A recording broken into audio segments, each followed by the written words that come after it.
I said to people, if you don't have what you love what you have. Yes. So they will help you make sure the divorce you're thinking about, is that the best thing for you? Then if you're already divorced, they will also help you navigate, because that's an experience by itself that most people don't know how to navigate. Then if you're also thinking of remarrying as a divorcee, you need to also be prepared. Then if you're thinking of marrying someone that is divorced, because in every divorce case, sometimes the two people were wrong or bad. Sometimes the two people might even be good and just lack knowledge. But sometimes there's one bad person that corrupted the union. And when you want to marry a divorce, you need to be sure that the person is not the bad person. Not the bad person you are choosing. If they are the bad person, they have learned their lesson, they have changed. Because if not, they will just reproduce after their kind. Yes, because the divorce rate among divorcees is higher than the normal marriage. So because some of them are just carrying the problem to another marriage instead of actually learning the lesson. So this divorce department we have will help you process if I should even divorce at all, if I should go back to my marriage, because some marriages are divorced that need to come back. If I one of my guys out here in Houston, we're planning to shoot with his wife. I call the series I'm doing "My Divorce Failed, but My Marriage Worked." So we're looking at people that have divorced and came back together. I have one of them even right here in the audience with me as well. So we're going to do that. Just help make sure people are getting help. And as we travel around the world, we do Q&A. People ask me questions from the Slido or from the audience. But every time at the end, people come privately. People that are divorced, because they couldn't ask their question publicly and say, I'm divorced, or I'm planning to divorce, or I've just divorced. What do I do? So we found out there was a demand as well for people, in that space to receive ministry, as well. So before we go into today's topic, just for the records, do you support divorce? No, I don't. Because I believe that the ideal for anyone is to find love and enjoy that love in their lifetime. But when life happens. So I don't believe that because you have divorced, then you have missed the purpose of God for your life, or you will not fulfill the purpose of God for your life. Life happens. So I don't believe in divorce. I don't believe that people should divorce. I believe that there is no problem that cannot be solved, but it takes two. Only one person cannot make marriage work. And I've said this over and over again. There is no marriage that has ended in divorce that did not have a chance to survive if the two people were willing to work on it. And there's no marriage that is doing well today that did not have a chance to break, except for the fact that the two people decided to work on it. So I've been in meetings to speak, friends doing 25, 45 years. I've even done 50-year wedding anniversary where I'm the speaker. And I know the friend that is doing 50 years wedding anniversary. I know the story. There are many, but you see, it's like I said to people, it's like a cake. When you are eating the cake is sweet, but what makes up the cake? Raw egg, raw flour, raw sugar. But when they come together, so when you see 50 years, it's 50 years of forgiveness, forbearance, endurance, sometimes separation and return. But you don't have all those, because people don't share all those things. They just package everything and say, they just give the testimony, God did it, I go run out. And then they won't tell you all the other things. So I don't believe in divorce, even though I've been divorced. And it doesn't mean I will judge people, but I just know that life happens. Because as a pastor, last year I celebrated 35 years in full-time ministry.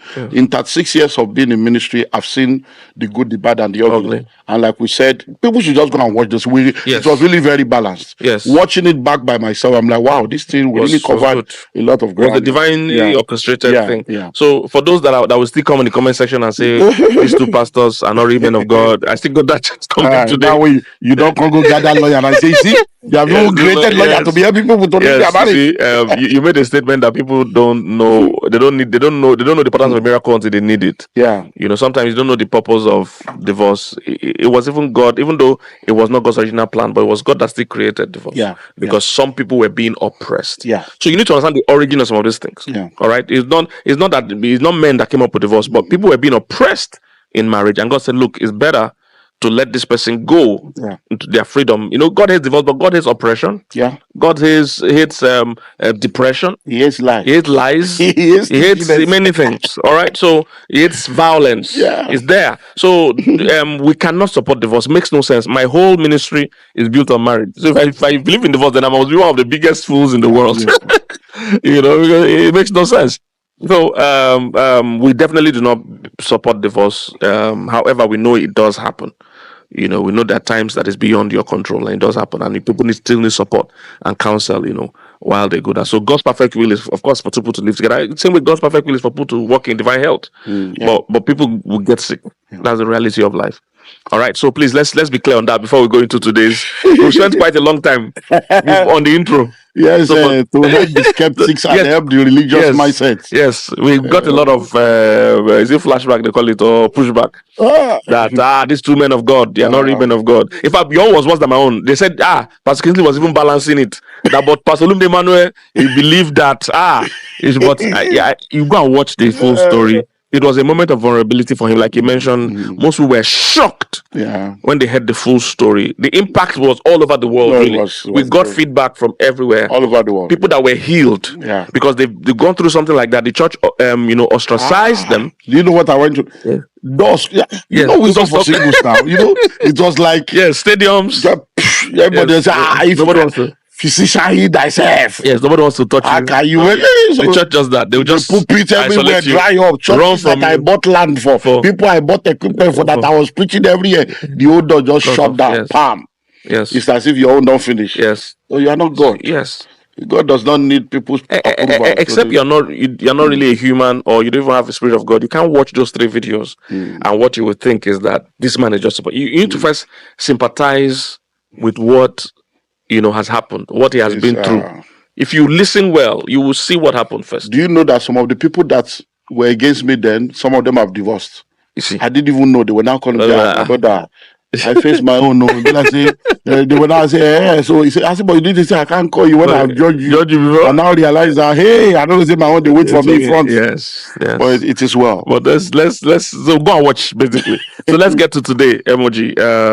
What are 7 things they don't tell us about divorce?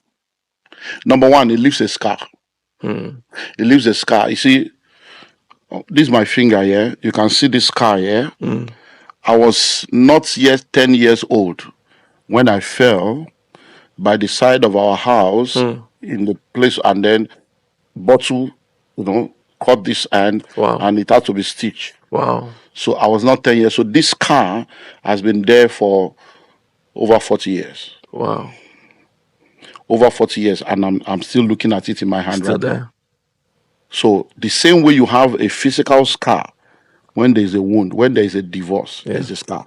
The scar is there because whether you like it or not, it's like a woman that did D and C. Yes. Even though the wound is healed, or CS or whatever, it's healed, the scar is there. So that's the way it is. So many times people are carrying that scar because there's something that happened contrary to your plan and your expectation, because nobody goes to the wedding day to say, because see, I tell people, you meet someone, you go through the process, and then you go to the altar and say, I do.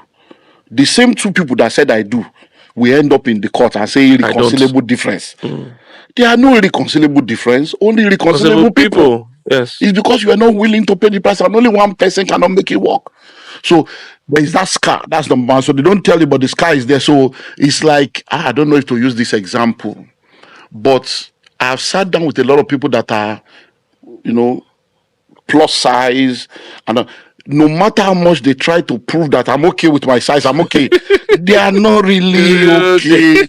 Sometimes like you can't be okay with this. So down a few years down the line, they will now begin to tell you their story. I did this, but you were telling us you were okay. So there is a scar, and people need to understand that. You see, a woman gets pregnant, gives birth to a child. The experience she goes through, no man can explain it. No matter the revelation you are, because you have not gone through it. Yeah. When Jesus spoke to Peter, he said, Peter, there is an experience you will go through. He said, Satan has desired to sift you like a wheat. He said, but when you are converted, strengthen your brethren. Going through divorce leaves a scar that gives you the opportunity to help other people not to be scarred. And so your misery becomes a ministry. It becomes something that you can now use to help you to say, don't go that route, or this is the way to. So that's number 1. It leaves a scar. And many times people don't talk about that. Number 2, it leaves a stigma. till tomorrow. There are people that no matter what you say, yes, Olumide Emmanuel is a persona non grata. Yes, he's not a man of God. No matter what you say, let him raise the dead. Forget it. Yes. I love that guy. I love his message, but that divorce thing, there's no way anybody can explain to me. People tell me, "So man of God, I appreciate you, but that thing, because I can't tell you this. Look, one of my friends called me. And he said somebody called him that he didn't know that. He said, "My brother, you didn't tell me you are doing this thing now. After 17 years, you did." He said, "Who is this Kingsley guy? What did he do to convince you to talk that people have been calling me in London?" He said, "I had to go and watch it." He said, "Because I didn't know." He said, "Then when the people now were calling," he said, "No, have you said now?" He said, "But you didn't even tell them that all the things you said that they're shouting. You didn't say." Say now only Islam. You never thought. Yeah, I said no. We can't go there. Go to that deep. Yeah. So am I going to expose everything to you? So people don't understand things. So it leaves a scar, it leaves a stigma. So the stigma is still there. Some people till tomorrow they will go to. I don't go to a church where the pastor has divorced and remarried. Yes. There are people. One of my pastors did not greet my wife. My wife. Yes, your current wife. For 14 years. Wow. He has never one day gone to say happy wedding anniversary. Wow. One of my top guys. And I called her, I say, yeah. My wife will say, "This guy, I greet him, he doesn't greet me. I don't understand." Wow. I say, "My baby, it's like," and when I called him, he said, "It's true. That I don't have any problem, but that, once somebody has divorced and remarried, I don't like celebrating remarriage. So it's not about you. I honor you, I honor your wife, but I'm telling you, wow, to say happy wedding anniversary, to my wife is like he's endorsing divorce. In his own books. A great man of God. In his own books, this guy is a solid man of God on all level. But you can see what that is a software. Once it's locked in. He couldn't just understand that. How do you say you honor a man and you're not greeting the wife? Now me divorce, my wife no divorce now. Yes. It is me that divorced and remarried. That's our own first marriage. And yet, so you have the stigma. So even you won't marry divorcee, it's part of what you will have to be ready to carry the stigma, because some people will believe that, now you destroyed the marriage. Yes, you are the one that was, you are the one that, maybe you are the one that prayed against the marriage. There are all kinds of things that when people talk like this, you are like, where did your mind come up with this kind of script? So there will be that stigma that will be there. So some people just believe that you are not a man of God. Some people believe there is no message you can preach. Some people just believe that you cannot be trusted. Some people just so there are all kinds of things out there. So you have to face it. There are some people that have now, after that time, that's when they now started inviting me back. Wow. After the interview, say, man of God, you need to come back. We need you. I've been seeing you going up and up. I say, I wish I can invite this man, but that thing. But now they are now wanting to invite me back. I'm like, hello. So that stigma is one thing they don't tell you. You carry the stigma. Everywhere you go, there will be people that will still be looking at you, that will still be judging you, that will never accept you. So just accept yourself because God has accepted you, and focus on your focus and move on with your life and destiny. And there's also good. Number 3, they don't tell you that you will have to carry some baggages for the rest of your life. Do you know that up until I think even January this year, January, I went to be up until January this year, I met someone that was not even aware of anything. I was still asking, he's asking of my 17 years after. No, we're talking like 2005. That's 20 years after. 20 years after. Somebody was asking you of your... Say, that you have moved from that place that I used to. And then I just kept quiet. I say, it is well. God is in control. What do you want to start saying? That's a baggage you are still carrying. Yes. There are people that, I don't know if I said it, like I have books. I had to lose books worth over 10 million naira that still has the names of your, and the video and the picture of my ex, and because my books are all over the world. So if somebody called me from Arkansas, he said, Pastor, your books are here, 3 Ghana must go of books. By the time I say, show me the book, I say, just give it away to anybody you want to, because it's so there is a baggage you still have to carry, because if you now say, okay, you are remarried, maybe you now marry another divorcee, or that one to come with children, there will be blended family. You have to carry that baggage. Now you have 2 children from this one, children from this one. It's a baggage. It's a baggage that you have to deal with, and sometimes the baggage is, a a major continual reminder of this happened, that happened. So when you think, oh, we are good, somebody will call, ask you a question or say something that will take you back again. You're like, hey, okay, now, wow. So this is not the head. So but most of the time, people don't see all that. And that's why I tell people, don't just jump out there thinking, because a lot of people, marriage is sacred. And it's not an institution that was established by your culture or your desire. It was God that instituted it. And instituted it for a divine purpose.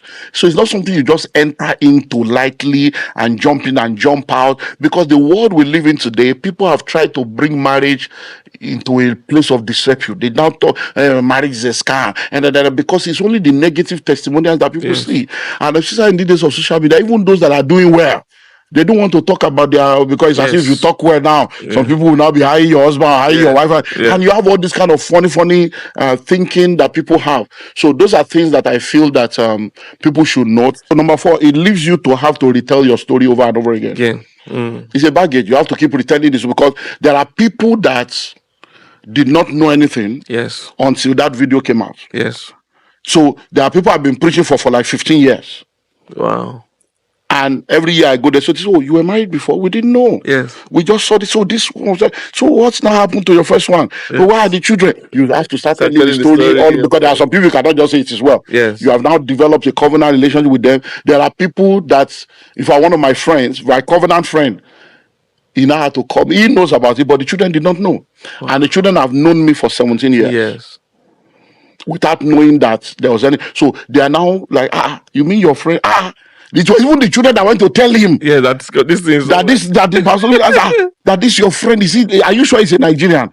That this guy is like an American. That he just is too vulnerable. Pastors are not this vulnerable. That this is amazing. This is you mean. So we have to now do another meeting. He said the children want to see me. They will say, hey. So you have to be retelling stories. You have to be retelling stories. You have to be retelling stories upon stories upon stories. Even this last month, we are doing a remodeling in our house, because my birthday is coming up. So we celebrate birthday every 5 years in my family. So my wife's milestone birthday is this year, 5 years. Mine is 5 years this year. So we are doing remodeling in the house. By doing remodeling, there are pictures of my children. So the event plan, the designer now came and said, okay, since we have my boy's picture, that this one, where is their new pictures to now arrange? We have to start. We say, okay, no, actually those ones are not available. He said, what happened? Let them come, let's do photo shoot. I don't know where they are. I don't have contact. So how do you start telling them? So you have to be retelling stories that it's like, this is not the end. Will I have to be doing this for the rest of my life? But that's what you face for experiencing that. So it's not a palatable thing. Then number 5, I'm now going, I've listed all that to now end up with the positive aspects to help people understand this. Now, the 5th thing they don't tell you is that divorce is not a death sentence. People make you think that once you are divorced, your own don't finish, but it's my own finish. It's not finished. I'm even the best years of my life, the best season of my life right now. When God wanted to prove himself as God, he blessed me with an amazing wife, a virgin, a young girl, amazing woman of God, and I'm balling, my brother. I'm just balling, enjoying life. Sometimes I'm wondering myself, what did I do today deserve this kind of babe? Fine babe, solid woman of God. The babe don't grow, don't become anointing the flow for a body like this. The world has not seen my wife. I'm telling you, when she preaches healing, miracle, the babe don't enter another realm now. Even we wait the house with the bow for the anointing. I say, God, now me you bless like this. So it's not a death sentence. Because for some people, they thought that's the end of your story. Some people wrote me off, wrote off my ministry, wrote off my destiny. But God said no. Mercy said no. I'm not going to let you go. I'm not going to let you slip away. You don't have to be afraid. Mercy said no. Sin will never take control. This is a part of life. Life and death stood face to face. Darkness tried to steal my heart away. But thank you, Jesus. Mercy said no. So mercy said no. So it's not a death sentence. So if you are listening to us right now, you have divorced, it has happened. Yesterday ended last night. Yes. Oh, the glory to past God. is in the tomb. Yes. The future It's is in in the the womb. Hallelujah. Yesterday is history. Tomorrow is your glory. Yes. So make sure that you realize that, number one, if you discover that you did anything wrong, repent, face God, ask for forgiveness. If you did anything wrong against your ex, call, apologize, ask for forgiveness, make amends, make restitution, and move on with your life. Everybody deserves to be happy. Everybody deserves to have joy and peace, and you will find love again. So it's not a death sentence. Don't kill your destiny. Don't give, because people thought I would stop preaching about marriage. Wow. They thought, and yeah, but MOG, but a lot of people had to stop preaching about marriage when they're all married. Why would I stop preaching the truth? They thought I would stop preaching about marriage. Now, you see, let me give you Jesus.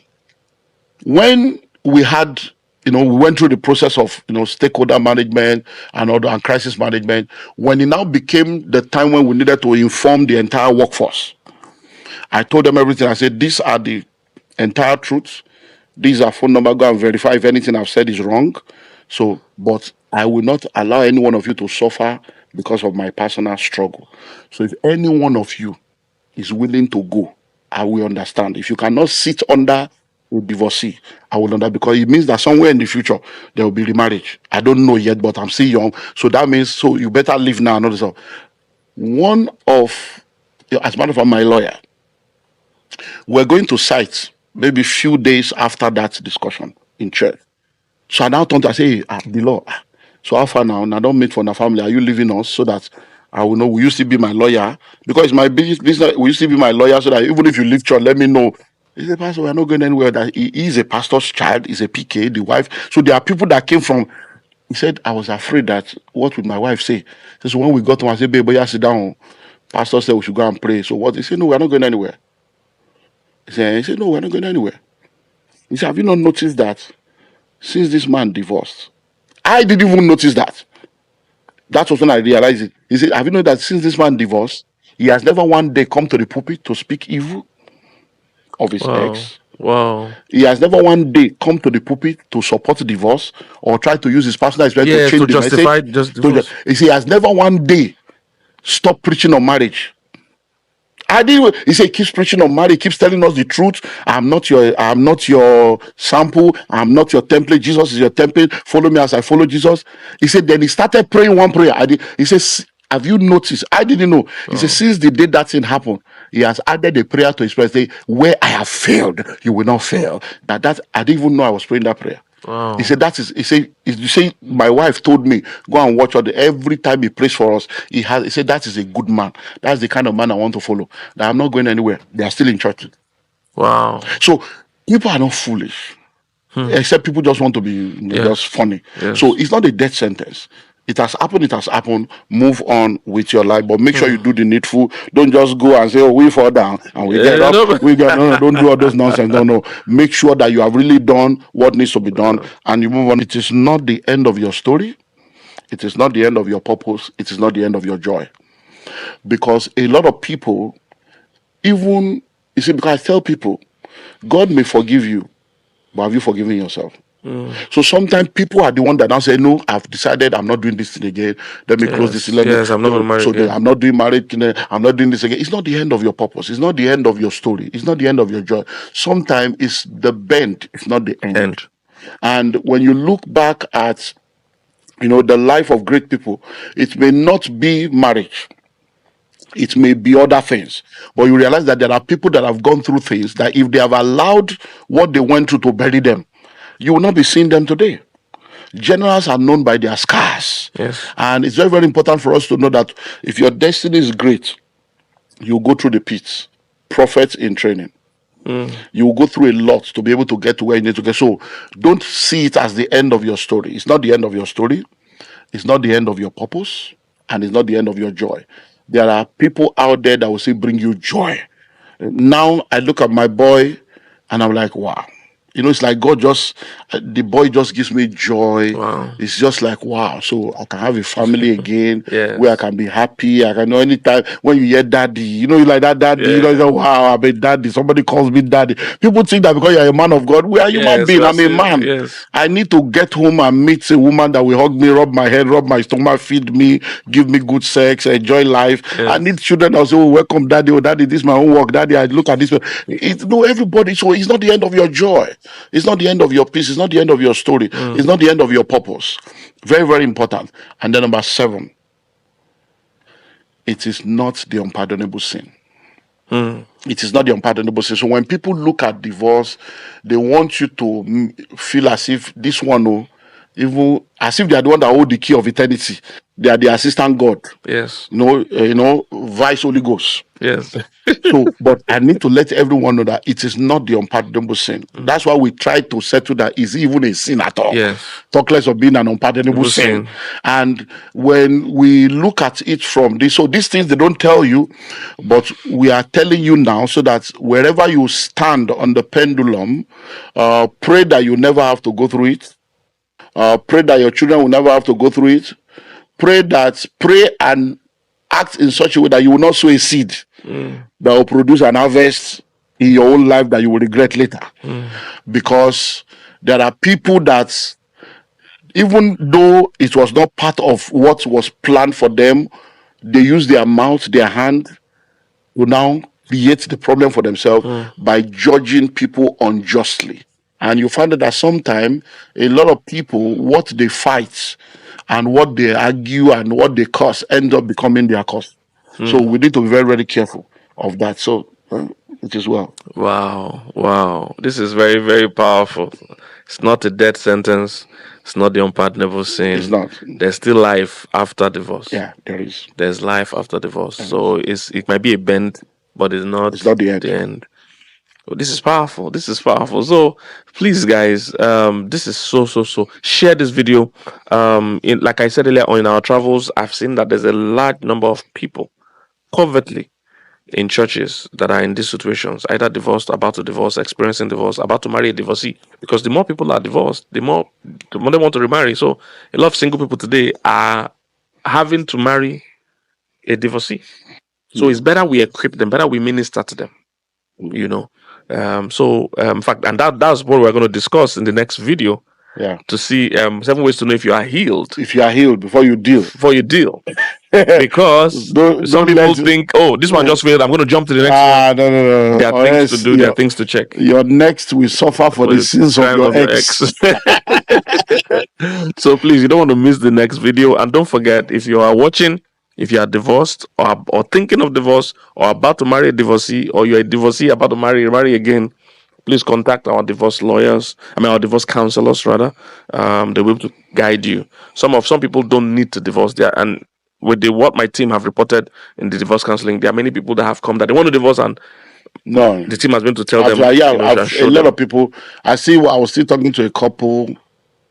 We did a meeting. They came and say, she was just enjoying. Say, see yourself, you that was about 12 years ago. I'm divorcing this man. Today now they don't born extra picking. They're enjoying life. Now you don't move go Ikoyi and say leave Ikoyi now. So many times it's because people don't have the right kind of people to counsel. Tell them, a lot of pastors are not trained as family life practitioners, relational co-therapy. So they just say, go and pray about it. Stay there. You just pray. It's not over. Endure. You are not dealing with the issues. And then people just realize that, no, it doesn't work. But when they see someone to counsel them, help them see, clearly they're like, okay, wow, okay, I didn't see from that way. And then. Yes, it's true. Yeah. So please reach out to the team if you need to do so. And watch the first 3 videos you mentioned and watch the next video also after this. So thank you for joining. Thank you, Pastor Olumide Emmanuel. This was